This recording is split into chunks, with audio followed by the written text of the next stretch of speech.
So, good morning guys. This is Steve Hansel and welcome to our channel. So guys, this morning ang feature po natin ay itong alarm system ng kotse. Teka, wait lang guys ha.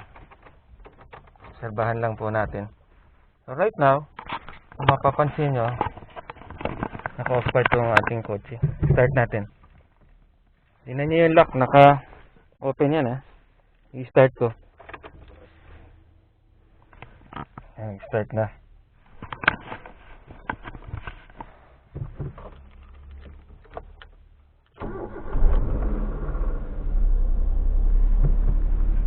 So, samahan nyo ako guys. Dahil ang vlog natin about this morning is about itong biking car alarm security system, no? Okay. Mamaya pag-usapan natin to. Dali lang.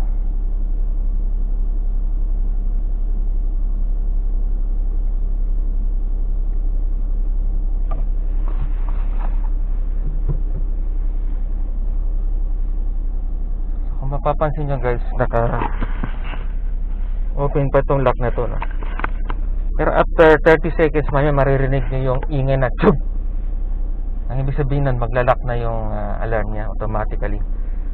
Okay. Sige nga, abangan natin. Harap ako dito. Ayan. Tingnan natin. So guys, ang biking car alarm, no, nabili ko po ito ng 3.5. Okay, for the Suzuki Alto 800. Ngayon tong, teka guys, check ko lang kung nag-video tayo. So yan, nagre-record tayo. So nabili ko to 3.5 kasama labor, kasama ang central locking system. Kasi kung bibili ka nitong alarm lang, it's just 2,100, no. Pero kung papa-central lock mo, tulad nitong kotse namin, wala siyang central locking. So, 3.5 sama labor. Okay. So, anong features nitong alarm na to?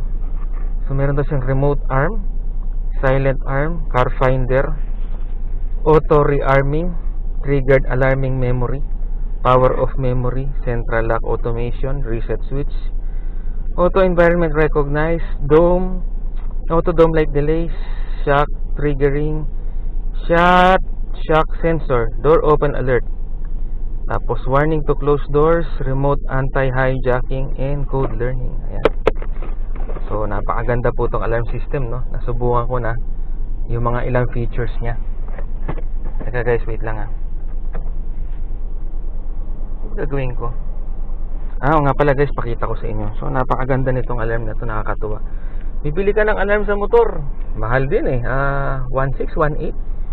Tapos pagkakasama labor, 2.5. Biro mo to, 3.5 pang kotse na guys. Napakamura. So ito po yung remote alarm niya, no? Ayan. Ito po yun. Paano kayo pinapalitan yung battery nito? Wala siyang tornilyo ah. Anyway guys, ito yung arm niya. Ito yung disarm. Ito naman yung pang silent mode, iilaw lang pag nag-a-alarm siya, walang tunog. Tapos ito yung car finder, yung pula. Pag pinindot yan, malalaman mo kung nasan yung sasakyan mo. Ang tagal mag-lock ng door locks weird.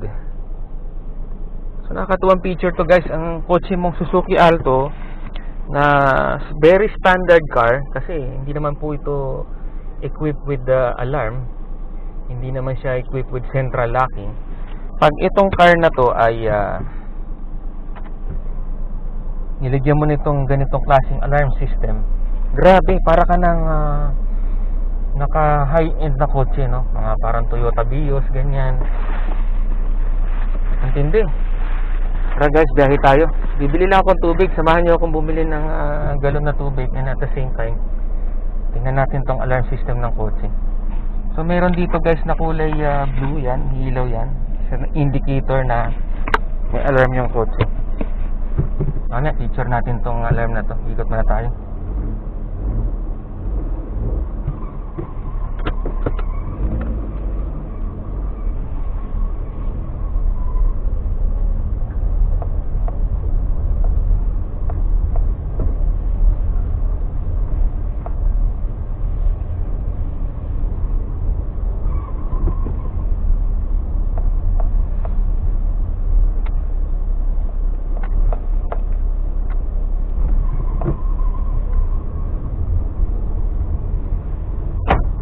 Yun guys, narinig niyo yun?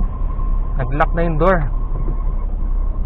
So umaandar pala siya kapag ayan guys, wait, pakita ko sa inyo. Ayan, nakalock na siya. Pakinggan nyo to guys.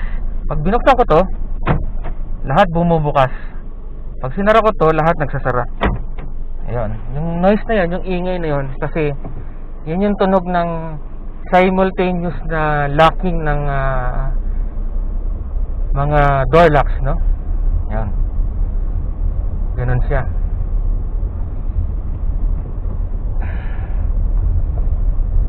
So maganda po itong alarm system na to. Subok ko na siya. Maganda yung kanyang features.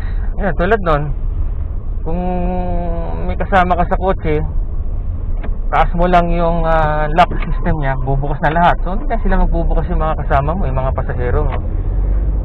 Tapos kung bibiyahe ka naman, pwede mong manual lock, pindutin mo lang yung lock ng door mo, maglalak lahat. Pero meron tong feature yun nga, yung pag umaandar siya, naglalak siya mag-isa. Tapos pag inox mo yung susi, mag-on naman mag-isa yung mag-on off na unlock naman yung door locks ng automatic. Ganda guys, nakakatuwa. Sa features pa lang nakakatuwa na, lalo na sa yung pinaka system niya, yung alarm, no?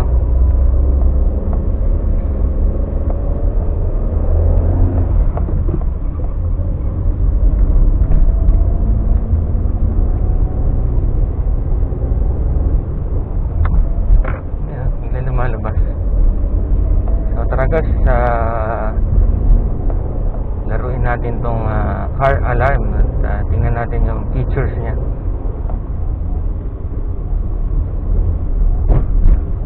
So nakakatuwa tong car alarm niya. Maganda siya guys, lalo na sa mga naka Suzuki Alto, no, na standard model, kasi wala pong alarm ang ganitong klaseng kotse. Walang alarm, wala ding ano pa ba, walang central locking. Yan yung mga mumurahing kotse, no, Hyundai Eon, Suzuki Alto. Malamang yung bagong labas na yung Suzuki Espresso ganito rin. So bagay na bagay siya guys sa mga coaching walang feature na katulad nito, no? Mga ganyang locking system.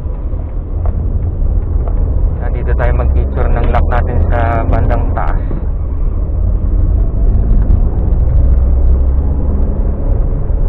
So meron ka ng central locking, meron ka pang alarm sa kotse mo, di ba? Napaka-nice.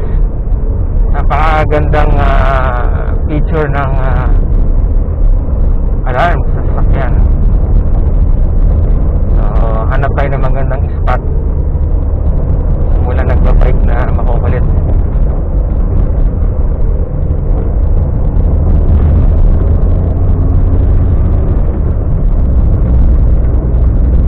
So ito guys, yung alarm niya kapag may dumaan na ma-vibrate na motor or sasakyan, nag-a-alarm siya.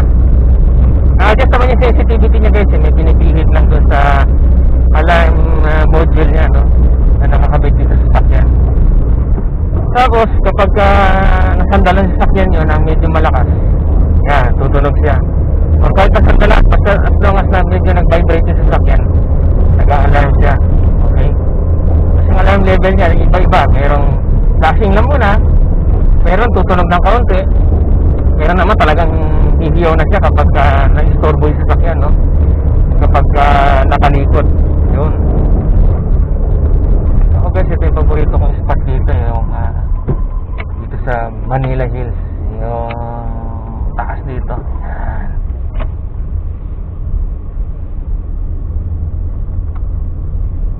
So ito, dito tayo banda sa bandang dito. Yan natin. Saan kaya tayo i-spot? Teka guys, hanap tayo ng magandang spot.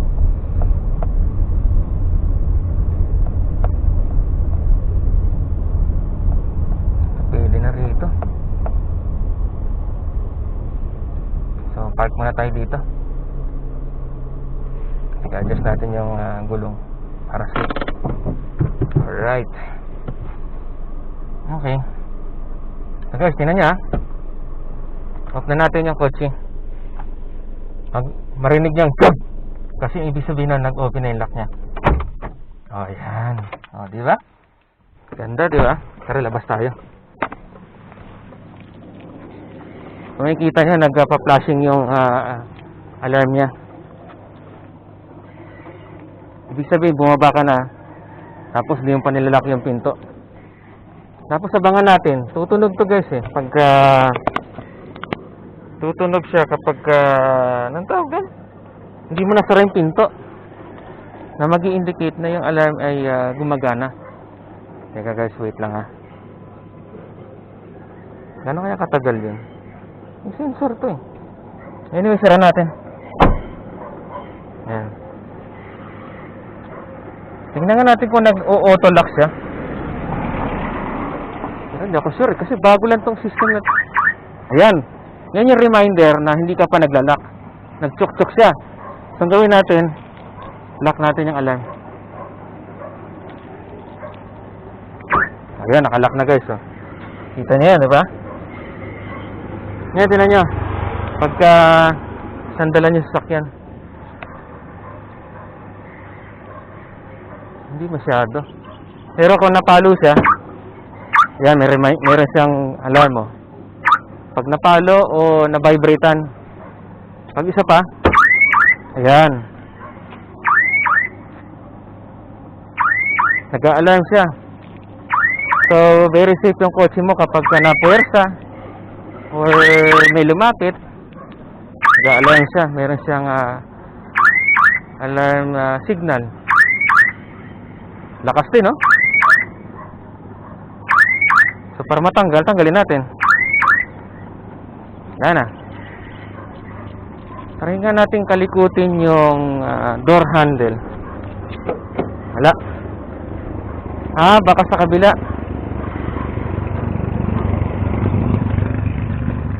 Guys, take note, naka-alarm to ha. Open natin. Ayan. Tingnan nyo, nag-alarm. Kinalikot ko yung door handle nya. Buksan natin ulit. Ayan, nag-alarm na. O, diba? Ang ganda mga sir. Tapos, tingnan nyo, naka-alarm to. Susian natin.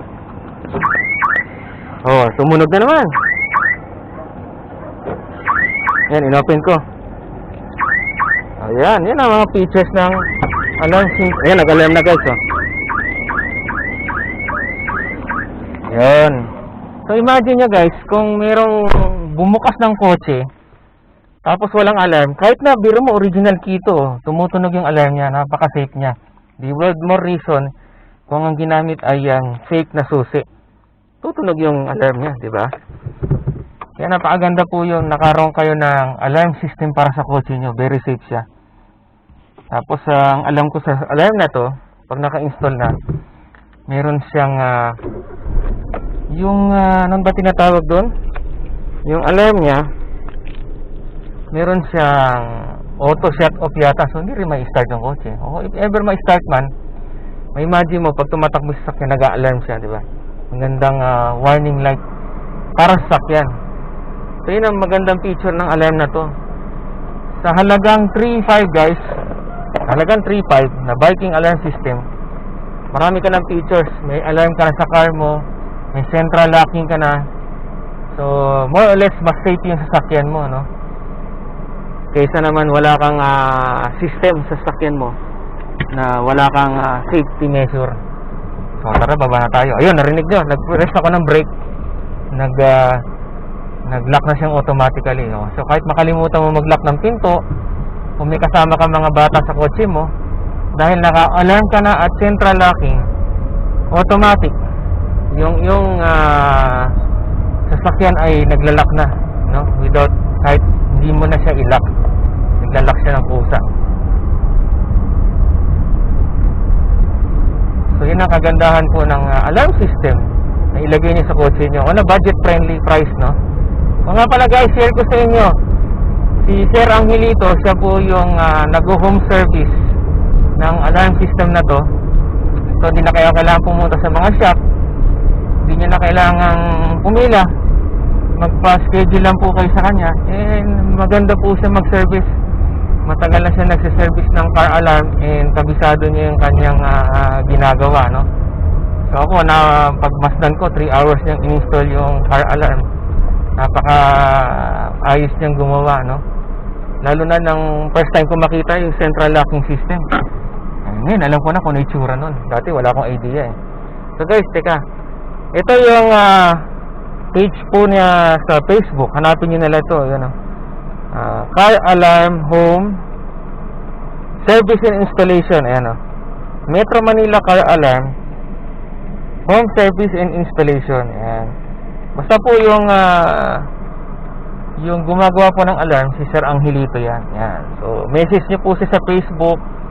Magpa-booking kayo, magpa-schedule po kayo ng pagpapakabit ng alarm. Alright guys. Napakaganda pong alarm system for your car. Lalo na sa mga yung naka-budget friendly car or kahit yung mga lumang kotse na gusto maging safe ng sasakyan, iwas sa mga kasmot, no? Makukulit dyan. For safety, para hindi manakaw, and for peace of mind, mga mahilig ng sasakyan, nananandal, nangangalikot, pinipindot ng kung ano-ano, ay ang kotse nga ito, kay pag naka-alarm siya, mga sir, mga ma'am, mga guys, yun, nag-a-alarm siya pag nagalaw yung sasakyan niya through vibration, no? So that's it guys for our picture of the Viking alarm system for itong Suzuki Alto 800, no? At bagay din to sa kahit anong sasakyan as long as na may budget kayong pangpalagay ng alarm. So that's it guys, thank you for watching and subscribe to our channel, puta like sa mga magandang videos. And yun, maraming salamat po sa ating mga subscribers sa ating channel.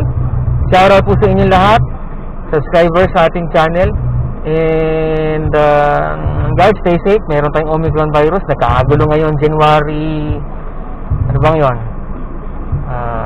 6 yata ngayon or 7, no? 2022 na, pagpasok ng bagong taon. Mukhang lockdown is imminent. Anyway guys, that's it. So, yun lang po muna. Bye for now guys.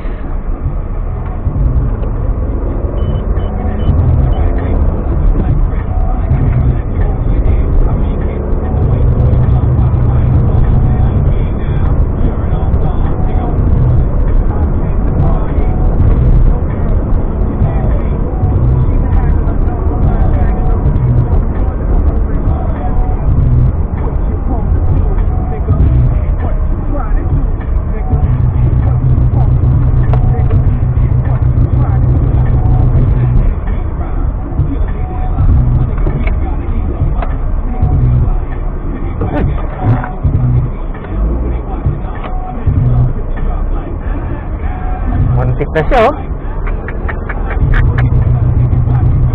hindi ko napansin yan grabe guys, yung mga rider talaga, saka sakali bangga siya.